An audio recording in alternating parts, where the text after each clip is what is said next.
नमस्कार. नमस्कार. सुनील पंढरीनाथ आव्हाड. सर, आपण मिल्क चार्जरचा रिझल्ट सांगत होते की मिल्क चार्जरचा वापर केला आणि आपली जी काही गाई ती आपण मेली म्हणून सोडून दिली ती. मेली म्हणून सोडून दिली होती. बरं. ते दुधाची होती, तिचा खुरांचा प्रॉब्लेम होता. बर 30-40 हजार रुपयाला खर्च केला डॉक्टरांसाठी, मेडिकल वगैरे सर्व. मी साधारणतः 6-7 महिने हे करत होतो, पण नाही आलं. मग मी सोडून दिलं. म्हटलं आता जी जगल तर वगैरे. ती खाली झोपली होती डायरेक्ट. बरं. तिला उठता पण येत नव्हतं. मिल्क चार्जर बरं. मी ते 5 किलो आणलं आणि चालू केलं हिला. बर साधारणतः 10-1 दिवसात मला चांगला रिझल्ट झाला. 1 महिन्यामध्ये पूर्ण गाय ओके झाली.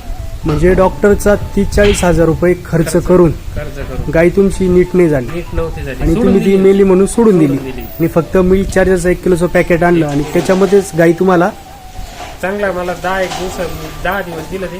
बरं. चांगला ग्रोथ भेटला. आणि आता तुम्ही मला बोलले की आपली गाय गाभण पण आहे. हो, आता गाभण आहे. 6-7 महिन्याची गाभण आहे. आता कोणी म्हणणार पण नाही ती आजारी होती. बर आता आपण पाहू शकता इथे की गाय एवढी तरोताजी दिसते. जी गाई मरणाच्या दारात होती, बरोबर, उभंच नव्हतं राहता येते. उभंच राहत नव्हतं आणि तिथं तुम्ही मिल्क चार्जरचा वापर केला आणि त्या गायीला जीवनदान दिलं. मिल्क चार्जरचे रिझल्ट चांगलेच आहे. बर खूप सुंदर रिझल्ट.